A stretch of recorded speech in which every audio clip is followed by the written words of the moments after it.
Initiating login sequence. Welcome to Alyx's world.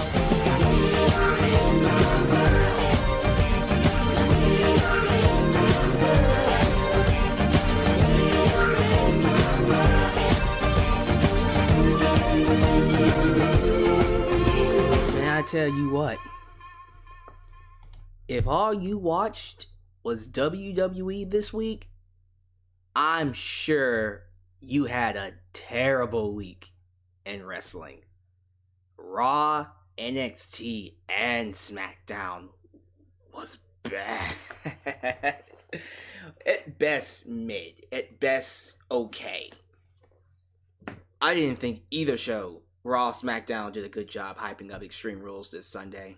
And NXT was, that was a mess of a show. On the other side of the coin, AEW, Grandslam, Dynamite, and Rampage, both were really fun, great shows that delivered. I want to thank the New York crowd, Queens New York crowd, for bringing the energy, for bringing the love, and making both shows great. We're going to talk about Rampage, and then we're going to talk about the newest episode of Dark Side of the Ring, which is going to take up most of the broadcast. We got other topics. We're going to talk about Owen Hart, the Owen Hart Cup. Yeah, it's going to be fun. And then, of course, the newest 5-star match added to Dave Meltzer's, well, ever-growing list of 5-star matches in AEW, from AEW. So, be sure to like the video, subscribe, and click that bell to catch all my content when it comes out. And I want to thank you all for tuning in late night. This is, for me, it's 11 p.m. For a lot of you, it's 12. And some of you are staying up even later. Those of you watching across the seas, Jesus Christ, thank you for staying up for me. And if you are from the UK or somewhere else, do know that I appreciate you. As always, welcome to Alyx's world, a safe space for wrestling fans like you. I'm your host, Alyx, just Alyx. I really, really do want to get to all of this. So let's pay these bills and get this thing started. As I said, like the video, subscribe, click the bell, all my content when it comes out. Join the membership today, YouTube membership, and get an opportunity to request a live reaction, a review, or a wrestling topic of your choosing. Also like me on Facebook, follow me on Twitter, just Alyx Central. Also give me a follow on Instagram, and also give me a follow on Spotify. Donate using PayPal, Patreon. Super Chats are officially on. You can donate at any point in time during the broadcast to get your thoughts played live on the air. Email me at justalyxsworld@gmail.com. For business inquiries, just to say hi, go ahead and get yourself a t-shirt today at Pro Wrestling Tees. Get you an old school Deluxe Man t-shirt. Get you a new school Alyx's World t-shirt, but don't forget to get you a blonde hair, a blue eyes, an apple pie, America, punk girl t-shirt made by It's J Knox and Firestar Hart. This is a late night crowd, so I'm not expecting a big audience. However, as I look at this lovely crowd here, we got, okay, a little bit under 100. Not bad. I'm not mad at this whatsoever. I see those super chats, and the super chats are pouring in. Oh my goodness. Y'all ain't got work tomorrow? Maybe you do, but you're staying up for me. I appreciate that. Thank y'all for being here. Thank you for the super chat donations. Damn, this late? Well, let's go ahead and knock these shout outs out really quickly. Please show some love to the moderators. Ultra Shadow 97, Firestar Hart, Elias, Demian God, Zilla, Hulk. Hello to the following people: Kevin Wiederbaum. Wiederbaum. I think it's Wiederburn. Wiederburn. What's up, Kevin? Kevin W. Sam 3, King of Hecko Mundo. Billy Ray Allen, JoJo. We got John Beal II, Agus Chaos. This is a Bork the Destroyer. That's a new one. What's up, Bork the Destroyer? Simply Deep 1985. Taryn Jones, who didn't really like... Well, okay, let me read his statement. He says he wasn't feeling Rampage. Never said it wasn't good. He actually thought it was good. He just wasn't feeling it. Maybe it's because you were watching the show after you watched 2 hours of SmackDown. It was a lot of wrestling tonight if you watched both shows. Trust me.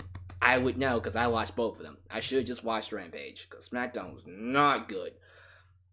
Joseph Winters, Richard Atkinson, TGA Gaming, Sam Peeboon.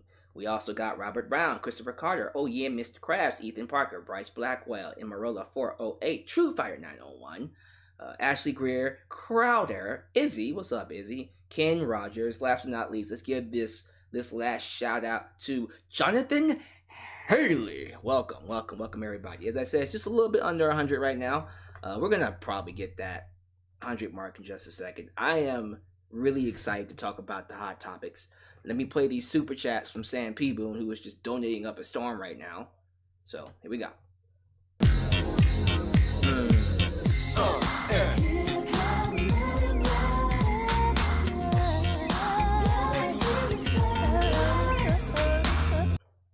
I enjoy tonight AEW Rampage. I can't wait for October 15th for AEW Rampage at James Knight Center at Miami, Florida.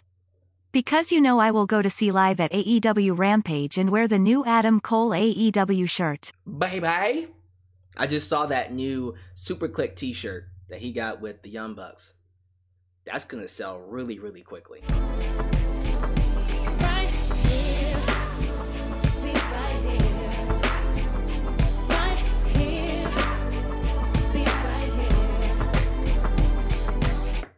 Will Bray Wyatt be at AEW Dynamite on next week on Wednesday to be leader of Dark Order? They did say he was going to appear later on this month.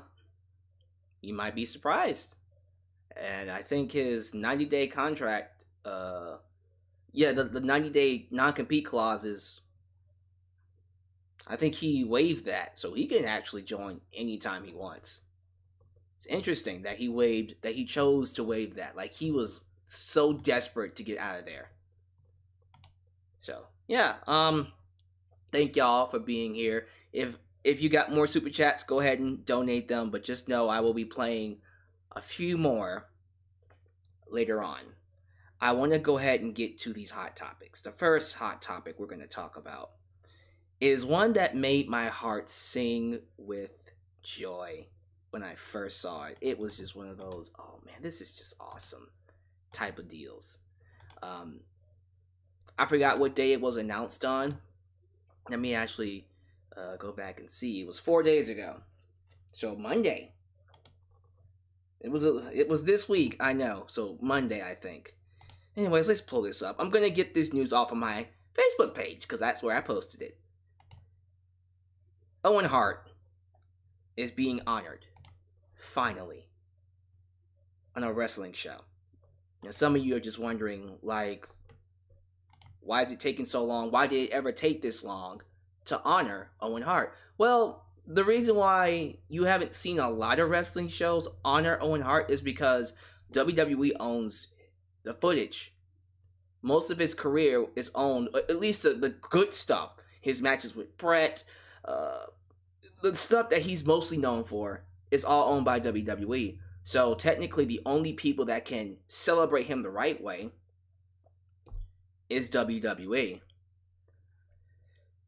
That was until AEW made a call to Martha Hart and the Owen Hart Foundation. And they made a deal. They struck a deal to finally have him celebrated, to celebrate his name, to finally get him recognized, for people to appreciate him. Finally. How are they doing this? With the Owen Hart Legacy Cup. They're going to have an Owen Hart tournament. A wrestling tournament dedicated to Owen Hart's name. So, to me, the fact that WWE has yet to do this is just mind-boggling. But I think part of that is because Martha doesn't want WWE to have anything to do with him. Why? Well, if you've seen that Dark Side of the Ring episode, like most of you probably did, you'll know that part of the reason why Owen died is because the people who were working on the stunt where he was supposed to fall down from the ring didn't do their job. They didn't do their job to make sure that Owen was safe and secure as he was coming down. They brought all this crappy tech, the wires, the ropes were all cheap. Just a bunch of negligence. Massive negligence on WWE's part. And that led to Owen Hart's death. And Martha, to this day, has yet to forgive him. And never will. But because of that, there was always that thing in the back of our heads that if we don't let him be celebrated, then we're going to forget about him. Well, Martha finally bent. She finally bent to AEW. So you know what? WWE might own the footage, and that's going to suck for the most part, but I think AEW can make it work. AEW is going to dedicate an entire tournament to Owen Hart. So guess what? It's another opportunity for people to get over. A King of the Ring tournament in AEW, now called the Owen Hart Tournament, the Owen Hart Cup. I am so super excited for this.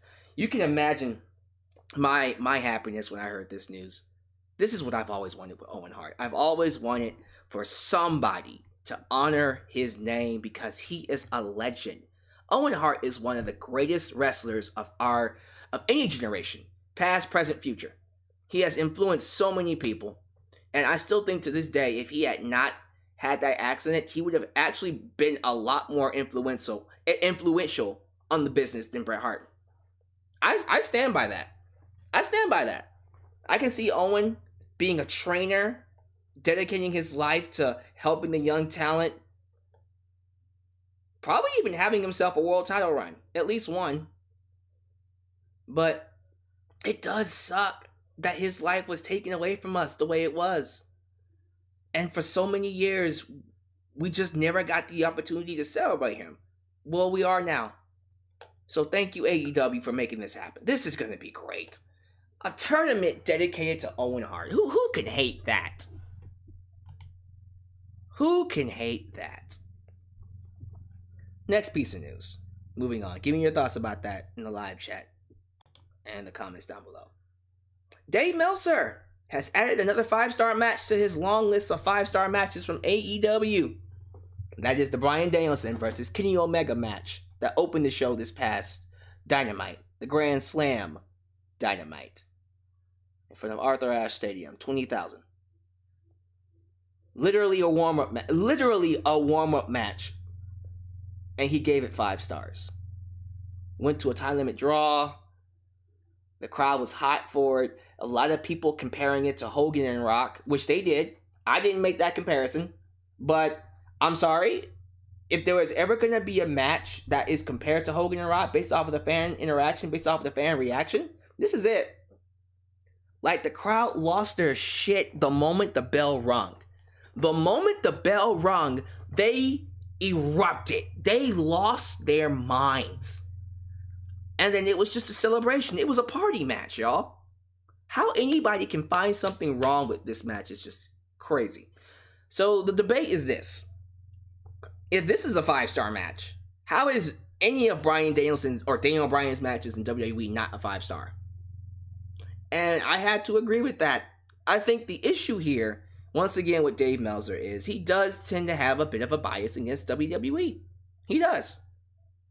Now, does this mean this match is not 5 stars? No, let's get something straight. This is a 5-star match. I would have given this a 5-star. I gave this an A+. This is a classic match. This is one of those matches I will never forget about.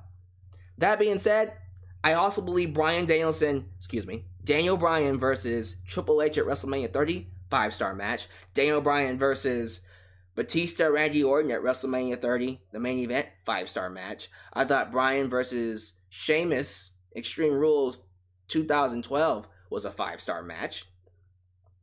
The stuff with Bryan and AJ Styles, that tournament, that IC title, oh, that was a 5-star match for sure. Oh, are you kidding me?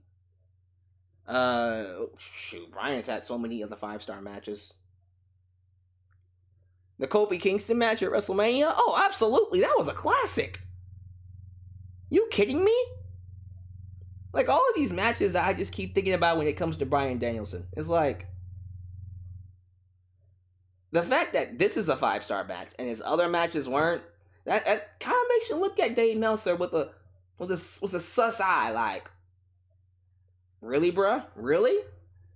Again, I agree this is a 5. Like, personally, classic. I give it an A+ for my star rating scale. I just feel like if this was a classic match, if this was a 5-star match, there are many other matches in Bryan Danielson's career that's worthy of a 5-star. The fact that this is his first 5-star match from Dave Meltzer. I'm going to say that again. This is Bryan Danielson's, Daniel Bryan's first 5-star match from Dave Meltzer. Kind of suspicious if you ask me. But congratulations to Bryan Danielson and Kenny Omega for basically having one of the best matches all year, and it was just a warm-up match. They didn't even do much. They literally just let the crowd carry the entire match, and then they went to a time limit draw. They didn't kick it. They never even kicked it into second gear. That's what's crazy about it. It didn't get, just when it was getting into second gear, it ended. So, personally, yeah, that was easily one of the best matches I've seen in years. Definitely the best opener over the last decade. Shit. Find me a better opener than this. So congratulations once again. Give me your thoughts. How do you guys feel about this match here? Do you think it deserves 5 stars? I think it does. I think it's well worth the time to go watch if you haven't seen it. Definitely one of my favorite matches all year. So it looks like the crowd is still climbing close to 100. Hopefully we can get that 100 mark. We're about 85 people here in the live chat. And it's late, so I'm not expecting a big audience. But get them likes up as well. I'm at 53 likes. We can get that up to 100. Alright. Let's knock this out. AEW Rampage Grandslam. I thought this was a great show. Again, both shows delivered in more ways than one. This was loaded with action. This was nothing but action. You had one promo before the main event. Outside of it, it was non-stop balls to the wall. Crazy action, and I loved it. I loved it. I wish I would have just watched this. I think what killed the excitement, or what killed the viewing experience for me, was going from SmackDown, which absolutely sucked. I went from watching SmackDown to watching this show. I should have skipped SmackDown and just watched this, because I drained myself. The 4-hour watch is, That's why it's always good to have 1 hour. I think that's what hurt my experience a little bit, because that was rough. Going from that SmackDown to this did not help. So I learned my lesson. Anytime they're doing 2 hours with Rampage, I'm going to just skip SmackDown. Because I'm not doing that again. That's for sure. But yeah, this was a great show. Crowd was hot throughout the entire thing. We opened up with CM Punk versus... I got to talk about that botch from Powerhouse Hobbs. Big Willie. So Powerhouse Hobbs took on CM Punk, and Punk sold for him like a pro. He put him over in terms of making him look strong, making him look dominant. And the crowd was behind it the entire way. A little, I'm not going to say it was a great, fantastic match. It was good. It was a good match. It was fine for what it was meant to be. You can tell Powerhouse Hobbs, Big Willie, is still trying to find himself. So he's still a little green. But Punk did a really good job of making him look good and helping him trying to find himself a little bit. There was that one scary spot in the middle of the match where Powerhouse Hobbs was going to powerbomb him off the top of the turnbuckle, and then Punk was supposed to Hurricane Rana him to the mat. Powerhouse Hobbs ends up spiking his head on the mat. So it was a top rope Poison Rana, which, Jesus Christ. Real talk, I'm not going to lie to you. When he hit the mat, I shrieked like, oh! It was probably a little bit higher pitched. Oh! Well, maybe not that. But you get the idea. I was like, oh my God. Yeah, I thought he broke his neck. I seriously thought he broke his neck. I was like, oh shit. I hope he's okay. He was fine. He finished the match. And CM Punk beat him with the GTS. By the way, the GTS, not DGS. GTS. He beat him with the GTS. By the way, CM Punk brought back the old school gear. He had the trunks with the stars on them. He looked great. Flying drop kicks, springboard flying arm breakers. I wish it was a flying arm breaker. Flying clotheslines and then elbow drops. He looked really good. He looked great. We even got some teases of Punk and Hook, which, by the way, I'm really invested in that match. I haven't seen Hook wrestle once, and I'm super invested in Hook versus CM Punk. I want it. I want it, and I want it now. But yeah, CM Punk beats Powerhouse Hobbs with the GTS, and then he goes on to fight Hook. Some people might not like the fact that Powerhouse Hobbs is losing. Guys, he's still very green. I like Powerhouse Hobbs. I think Powerhouse Hobbs could be a main event player. But he's green. Still pretty sloppy. Still hasn't figured himself out. Once he figures himself out, get out of his way. He's going to be a monster. You know what I mean? So, great opening match. Well, I won't say great. It was good. That Spike, Poison Rana was just cruel. I really do hope he didn't break his neck on that. Because that was nasty. But yeah, get Hook. Send Hook after Punk now. I want to see how good he is. Go ahead and step up your game, boy. And then we got Adam Cole, baby! And the Young Bucks, a.k.a. the Super Click, versus Christian Cage and Jurassic Express. The crowd was hyped for this match. First off, the reaction to Adam Cole, oh my god. I want to know if anybody watching me now was there live. Because the Adam Cole, baby, was loud. It came across loud on my TV set. So I'm pretty sure it was just deafening in that arena. It was crazy loud. And of course you had the whoa, whoa, whoa, whoa, whoa, whoa, whoa. Yeah, the jungle theme. Of course, that was over with. I'm sorry. After watching this match, I am now convinced this should have been on Dynamite. They should have moved MJF and the freaking Brian Pillman to Friday and then done this match on Wednesday. Damn. This was great. This was super great. Super great. Great. Why not awesome? If it's super great, that means it was awesome. It was awesome. Loved every single second of this. Freaking Luchasaurus did a double kip up at one point in time. Everybody was over in this match. This was great. I loved everything about this. Of course, the Super Click has to win. It was their first 6-man tag, so of course they had to win. Sorry. I know it's a lot of people are just like, but, nah, shh. Shh. I know y'all want Luchasaurus and Jungle Boy to get some wins and win those tag team belts, but you know what? They're okay. They'll be fine. They'll eventually get the belts, don't worry. They're just holding off on them for now. The 4-man tag. Oh, goodness gracious. That was fun, too. Lucha Bros and Santana and Ortiz took on Private Party, the Butcher, and the Blade. That was just a spot fest. Popcorn. High-flying PWG spot. It was amazing. It was great. They just went out there and just went crazy. And I loved every bit of it. I want to see Lucha Bros, Santana, and Ortiz fight now. Let's go. Lucha Bros versus Santana and Ortiz. Give me that match. Give it to me. Men of the Year defeated Chris Jericho and Jake Hager because freaking Dan Lambert interfered. And then afterwards, they got beat up by some guys from the American Top Team. And I was like, alright. I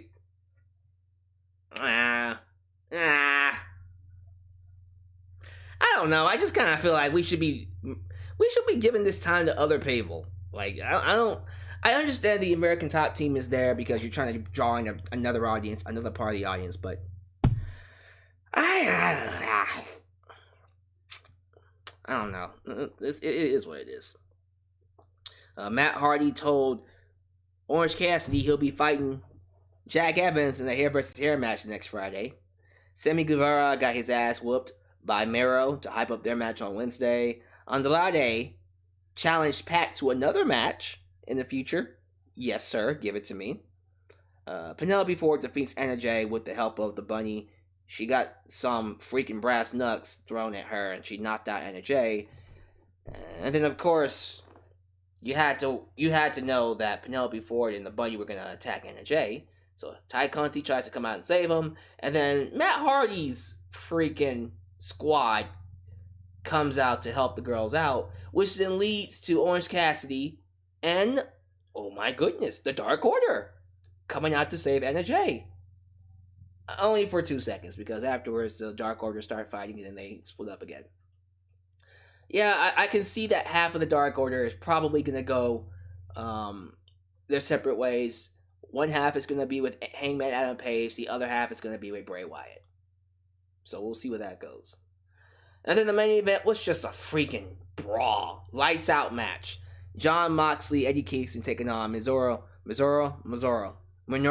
don't know who Minoru is, but I like him. Minoru Suzuki and Lance Archer. Lights out match. Lots of chaos. No blood, just chaos. Wish there was some bleeding in there, but what can you do?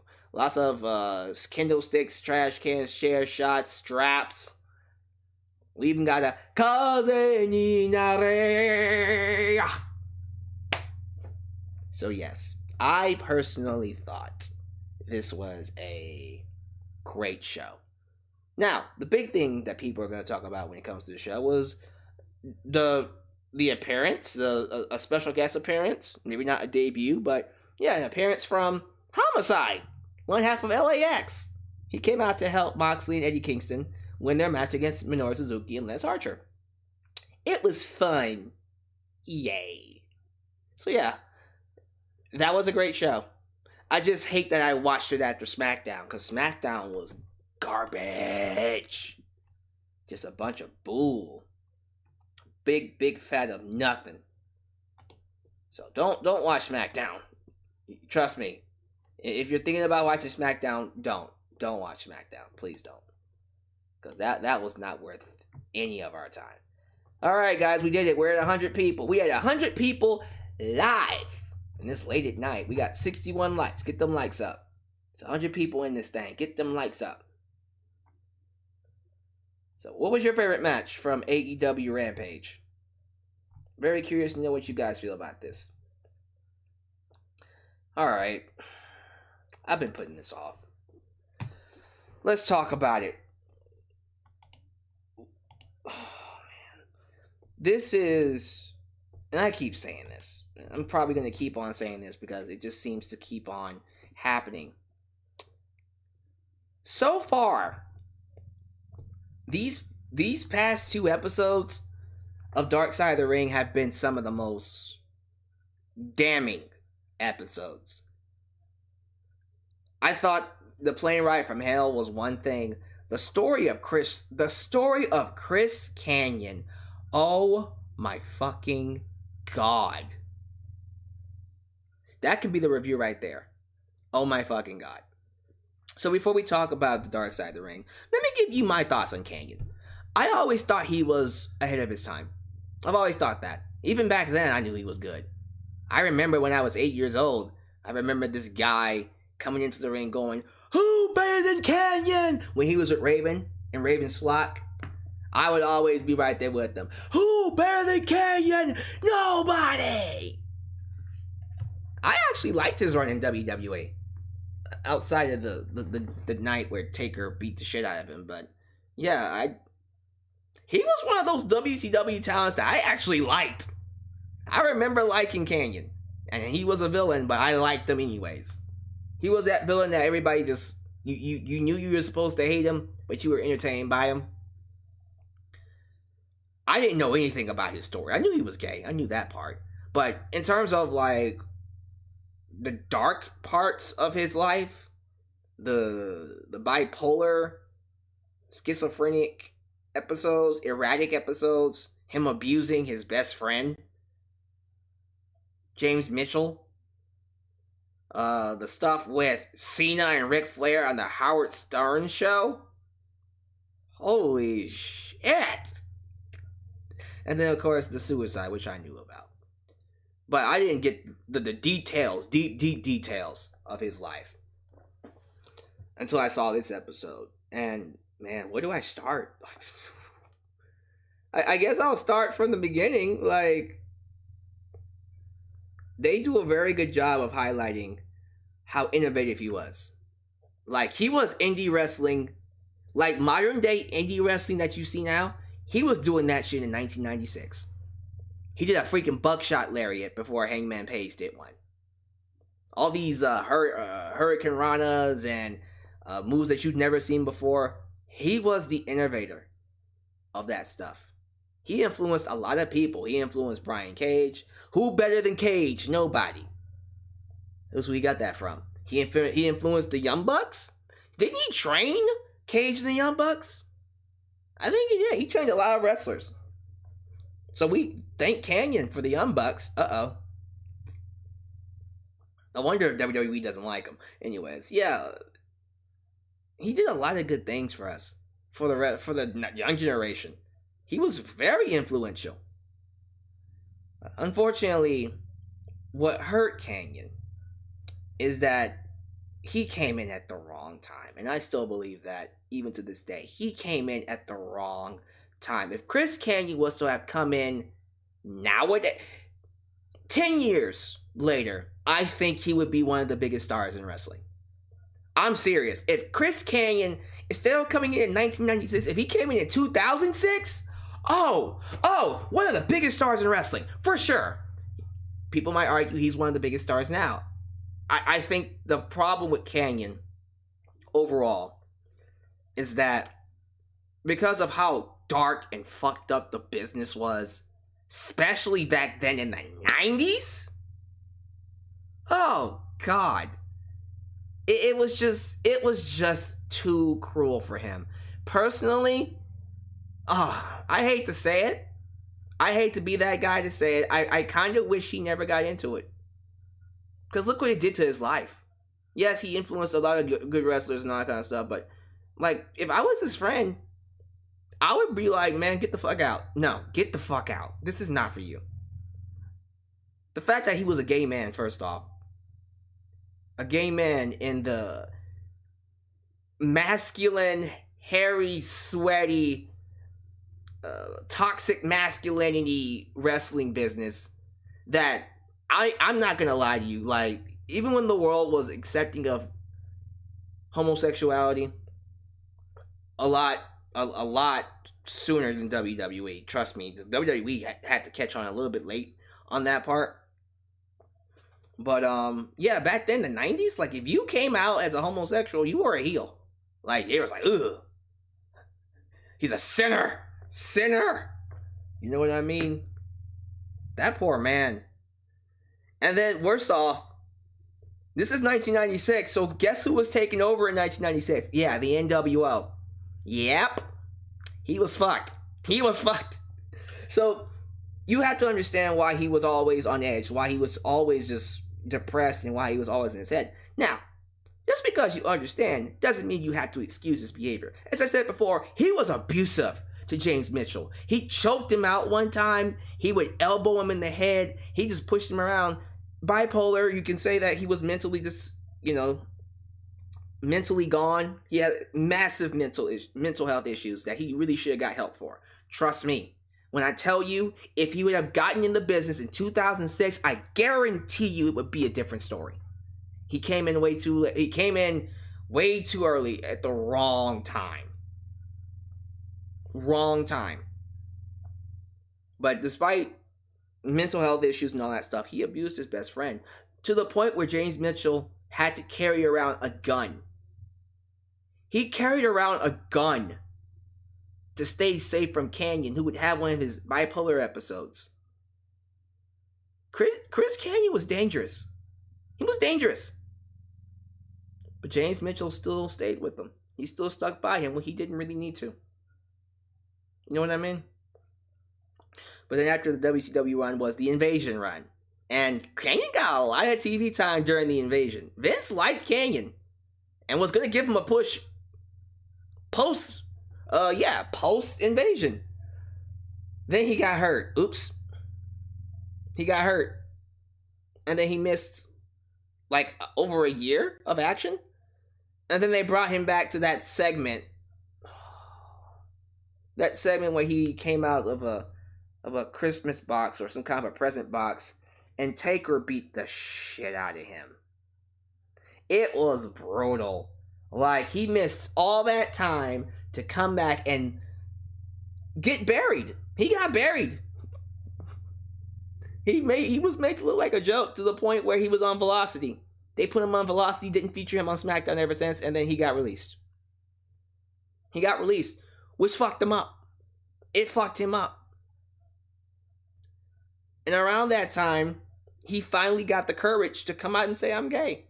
Now, this was 2005, 2006. So by this point, people are a little bit more open. A little bit more accepting of people being gay, being homosexual.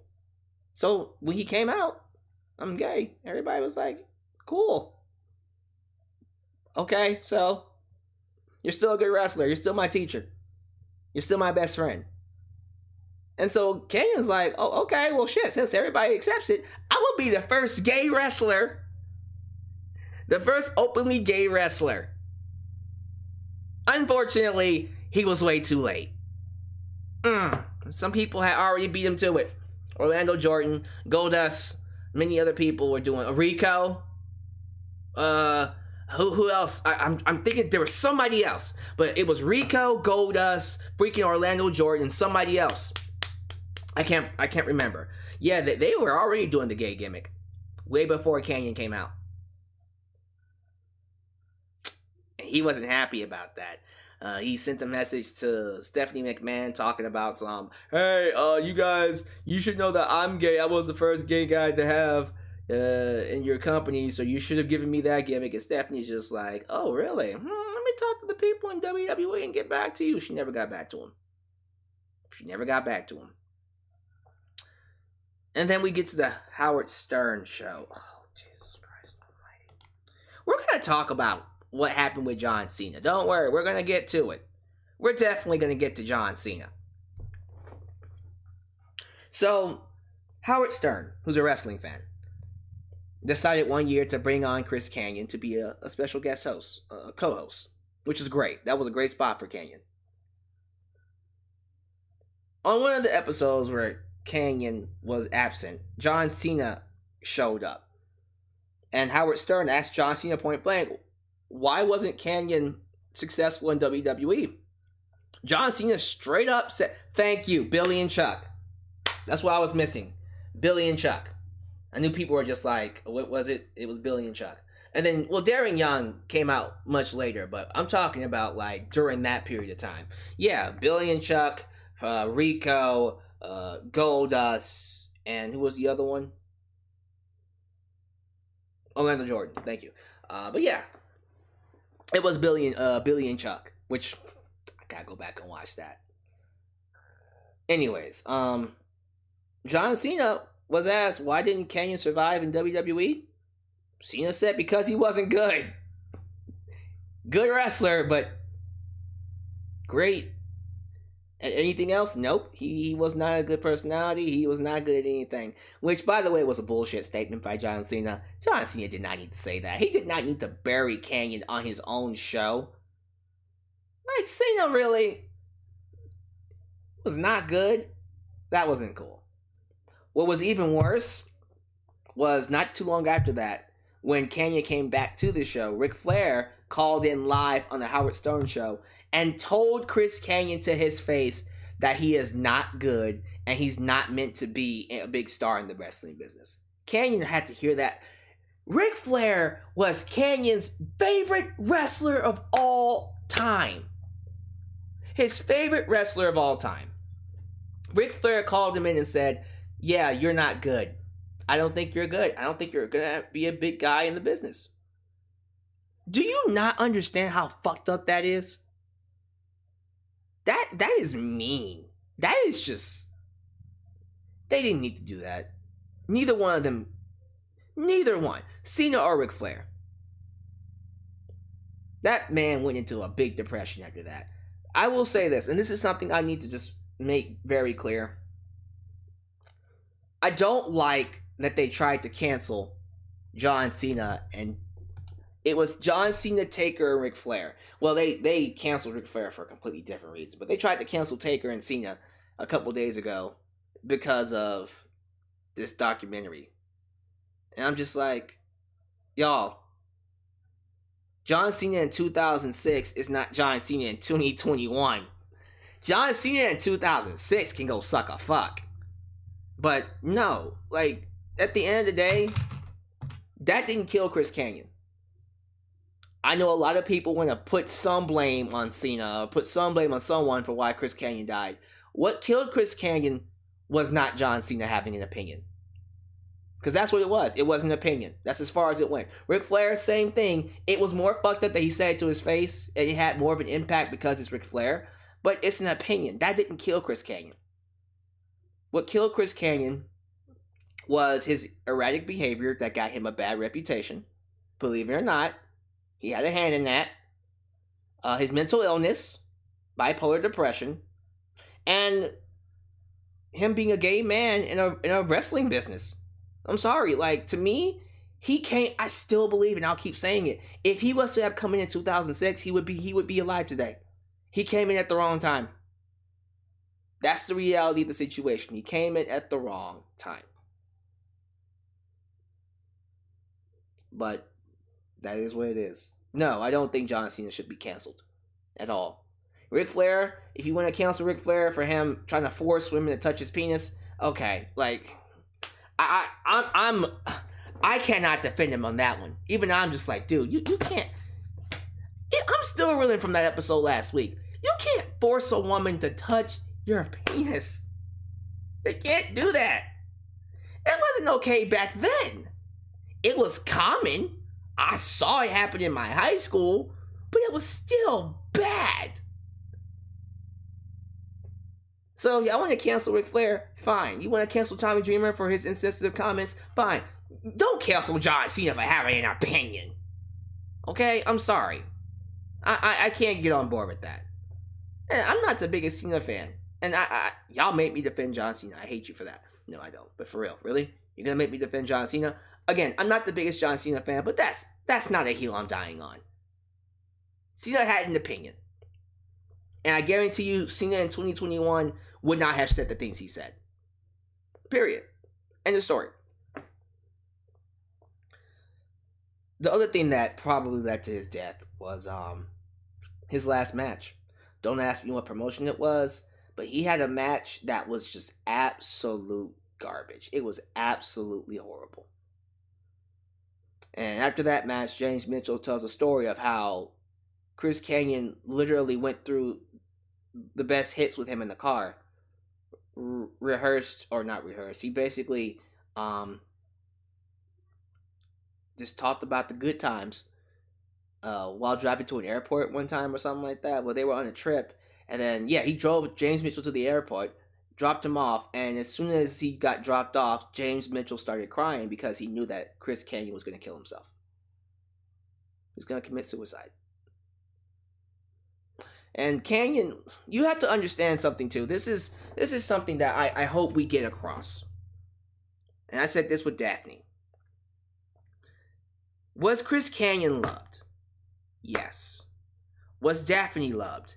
Yes. It doesn't matter if they don't feel loved. Where you were loved, they don't feel loved. Chris Kanyon didn't feel loved. At the end of the day, all these people talking great things, saying great things about him, the ones that he wanted love from did not love him back. He did not feel loved. And that to me is the tragedy of, that's the tragedy of a lot of people's story. Namely Kanyon. Because you talk about the Young Bucks, you talk about Cage, you talk about all these other students, Diamond Dallas Page even. All these people that loved him. If Kanyon was to have gotten help mentally, seen a therapist, psychiatrist, whatever you want to say, he would still be alive today and he would be an influence. He got into a situation with WWE and it fucked up his reputation. I think they said around 2004, Kanyon was going to these events trying to hijack the shows, and they said, nah, bruh, we don't rock with you. And that's what he wanted to love from the most. This wrestling business is cruel. It is cruel. it has created so many legends and just as many victims. One of those victims is Chris Kanyon. It's mean. It's a mean business. That being said, I'm happy we got to see this documentary because we got the cold, honest truth about who he is, and we can honor his legacy for what he's brought to the table. He is an innovator. He is a strong influence on so many of the talents nowadays. He will be remembered. I will remember him. I'm not going to forget Kiss. Who better than Kanyon? Nobody! I'm not going to forget that guy. And hopefully you won't too. So, yeah, that was a heavy episode. That one was nuts. And then next week is it XMW? Is it XFW? Excuse me. Let me see. Dark Side of the Ring. XPW, my bad. Is it XPW? Let me be sure before I say it is. Holy shit, yep. XPW. Oh, Jesus Christ. Oh my God. Oh no. Hold on, let me be sure. Is it XPW or FMW? Let me check. Let me see. So,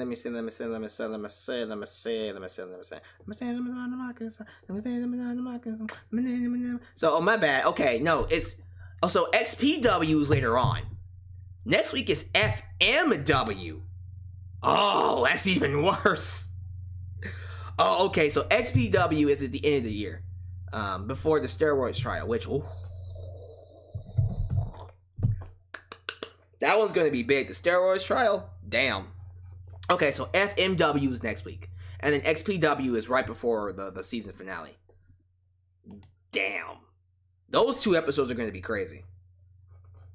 But yeah, guys, give me your thoughts down below. How y'all feel about Chris Kanyon? I believe he's someone that's going to be remembered. Flaws and all.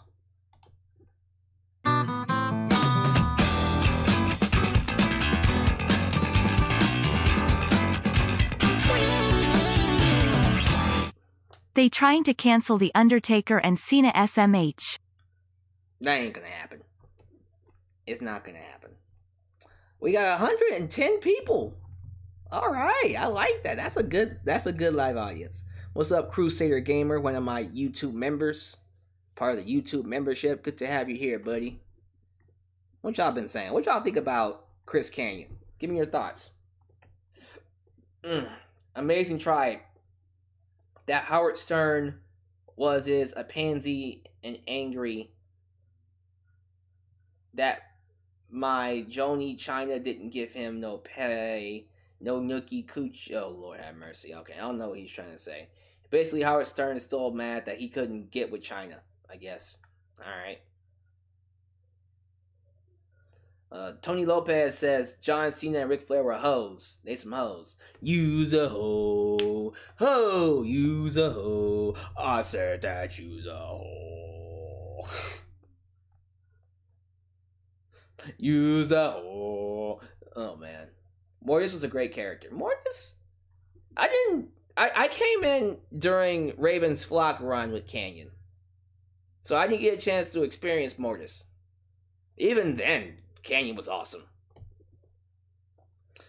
Chris Kanyon was a very underutilized talent, as we can see. I agree, Agus. Agus Chaos made a good statement there.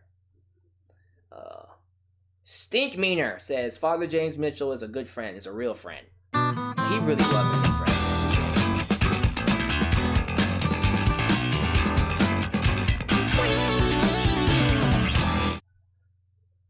Anyone for flaming barbed wire for dinner next week? Oh, that's gonna be crazy. That show is. I remember watching some matches from FMW. Oh, Jesus Christ. Kenny and Lodi? Who's Kenny and Lodi? Who them? I don't know who he's talking about. A tag team in TNA. Lenny and Lodi? Ludi? I have no idea who he's talking about. Don't forget Howard Stern's exploration of China. Yeah, I don't want to talk about that. Ric Flair looks really bad right now. Yeah, Ric Flair needs to take a break. Ric Flair needs to go ahead and just, for real, take a step back and just avoid social media because he looks like the biggest asshole out there right now.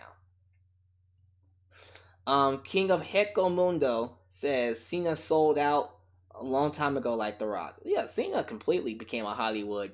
The moment John Cena left WWE, he did exactly what The Rock did, which I think is hilarious.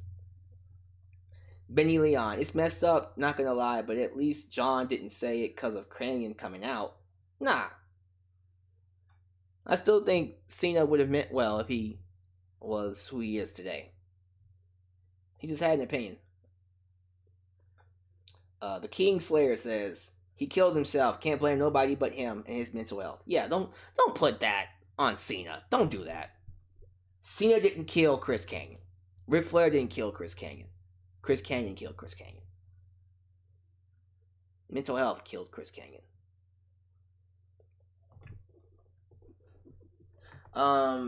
Some people saying Tommy Dreamer is still alright. I don't hate Tommy Dreamer. I never hated Tommy Dreamer. I just thought he said some stupid shit and was very insensitive for Heidi Doyle's allegation against Ric Flair. Muhammad Solomon. Is it Soliman? Or Solomon? I think it's Solomon. Like Solomonster. Solomon. Or Soliman. Whatever. Muhammad says, we need Dark Side of the Ring episode about Shawn Michaels. Oh,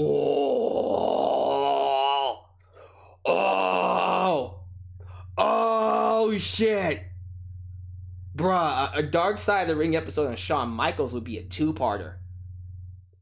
You do not understand how hard he was to work with in the 90s. Woo-wee. Y'all don't want a Shawn Michaels episode. Could we get a CM Punk episode? We could get a CM Punk episode. We sure the fuck could. We'd love to see that. Kanyon would be great for AEW if he was still alive. Oh, absolutely, because he's an innovator of a lot of the offense we got.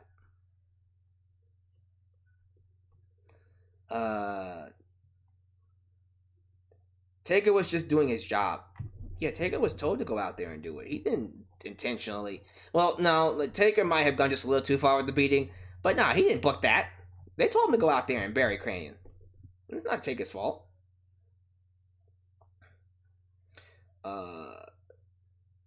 Let's see here.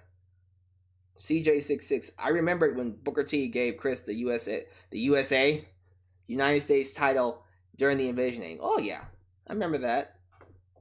I remember that too. That was one of the best parts of it.